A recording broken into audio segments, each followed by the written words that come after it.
This is Jonin Monkey welcoming you back to the Donkey Kong Jungle Climber playthrough. Last time, Donkey Kong entered the mysterious world of the Veggie Patch, which is bizarre.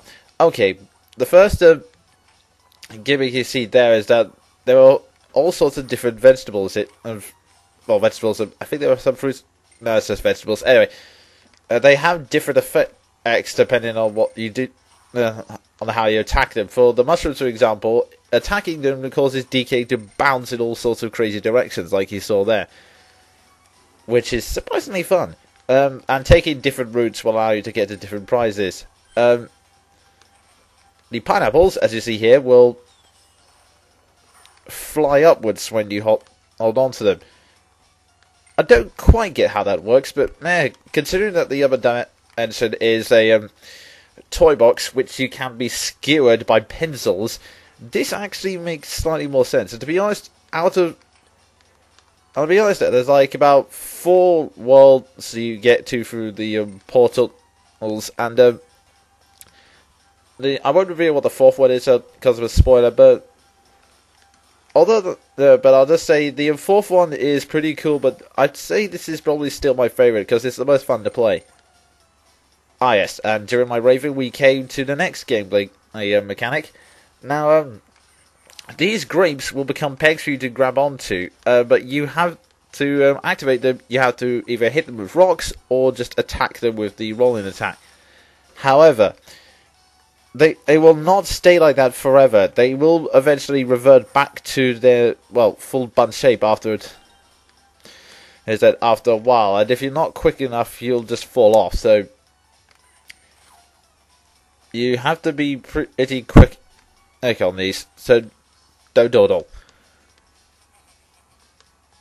I love that counter animation there. Oh, speaking of counter animation, one thing that I was going back for this game was interesting, which I thought was actually pretty interesting. If you actually, there's an example of it at the beginning of the video. If you go back to the beginning of this video and where you see me leaving DK and Diddy on idle, you'll notice that the animations they perform when they're idle are the exact same ones from Donkey Kong Country. Seriously.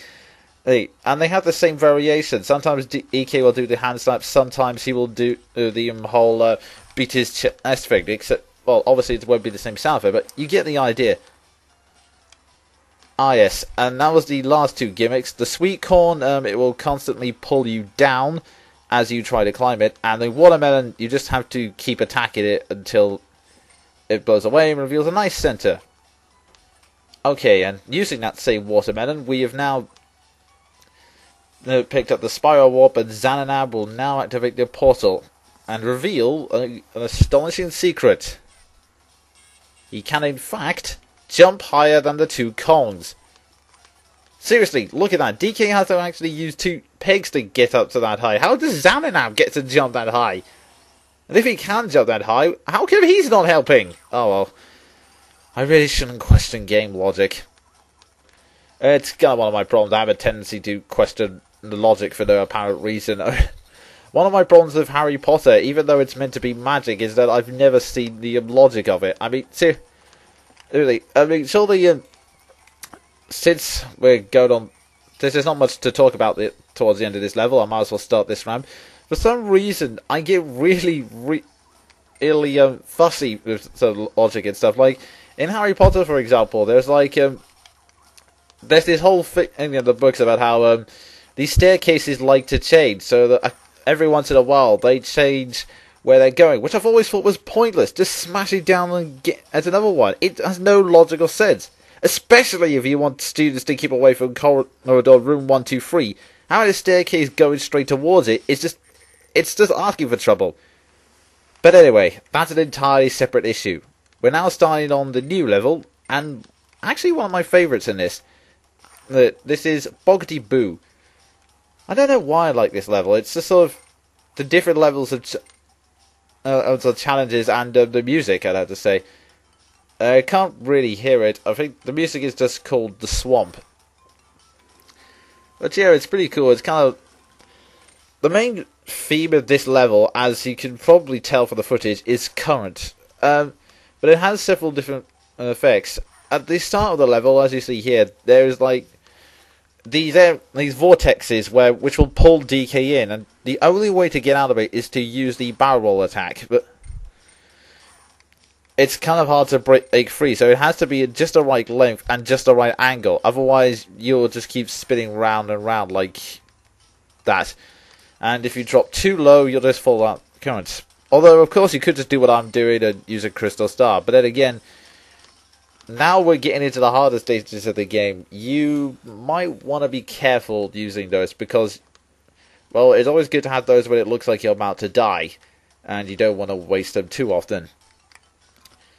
Now, this section, it has no currents as such, but it has these flowing pegs, which this is a puzzle which has appeared in Kingdom Swing, but I'll be honest, it looks a lot better here. For one thing, the pegs look like it's actually part of the swamp and don't stick out like a sore thumb like they did in the... I just wanted to get that lockjaw out of the way, so it wouldn't put me off. Now, when we go through it... Ah, yes. This next bit is quite tricky. Now, you're trying to make you... There is a strong current that is pushing DK to the top of the screen constantly. So, in order to make his... So, you have to use all the pegs to continuously climb down. If you let go of the peg at any time, the DK will be pushed straight back up and you'll have to start from the beginning again. So, and do not try jumping at this point. That's all I will say. So, now the idea is you're meant to try and grab the... but sometimes when you're swinging around, it's kind of hard to get the tempo. So to correct it, you can do what I just did a few seconds ago, which is basically hold on to one of the other pegs nearby to correct the tempo, like... Do I do it again? Sorry, it's been a while since I've watched the comment. There we go. Yeah, you hold on to it for a few seconds like that in order to sort of correct the timing so that you can reach the peg. But yeah, this is what I really like about this level. It's just sort of it has like this like whole theme of like currents and pushing, but it's not using the same thing throughout the level. It's mixing it up a bit, which I really like I said, it's one of the things I really like about this game. I mean, yeah, it's occasionally a bit too easy or too frustrating at times, but stuff like this, the kind of originality and sort of clever ideas. This is what. Listen, I really liked it for what it is, but anyway, sorry, where's my mind? Anyway, now there's a secret room down here, which I'm slowly trying to do. This would be probably the only area where I'd recommend using the barrel roll attack to get down. But if you do that, just be careful and aim right. And there we go. I finally brought you into the secret room, which has a load of gems for crystal stars. And a banana coin. Excellent. That's one collectible you can try and find yourself. If you ever decide to play this game. Which I thoroughly recommend you should. Anyway. Now we get on to the next stage, which is... Oh no, wait, it's the next one. Sorry, I was thinking about something else, but... No, I lost Diddy. Oh yeah, that's a good point. Whilst I'm here, might as well give you the introduction. As you can see, there's the return of two enemies from DKC. The Puff Tuff, the evil pufferfish, and the Shuri, which are the starfish. And now we get to the section I was thinking of. This section, there is a fast current that forces DK to fly around in all close directions. So you have to grab onto the pegs at just the right time, like so. Now, by activating these levers, you control the flow of the current. So, whilst you're going round again, you'll be moved into a different spot when you eventually get there. Now, if you grab onto that switch, I think it will close off one of the other doors so that it leads you straight up towards the a secret room. But since we didn't do that, and we pulled down that switch instead, that leads you straight out into the next area you need to go on. And then, as I said, you've got the rough tufts, the pufferfish, and the shuri, which are really irritating starfish. For those of you who have played Donkey Kong Country 2, you know what to expect. The puff tufts can only be killed when they're not puffed, although you can always kill them with a crystal star, like I did then. Although the only reason I did it was to save time, and oh, golly, I'm near the end of the video. Well, that's the end of this part. Join me, the Jonin Monkey, when we continue with our journey through Ghost Island. See you then.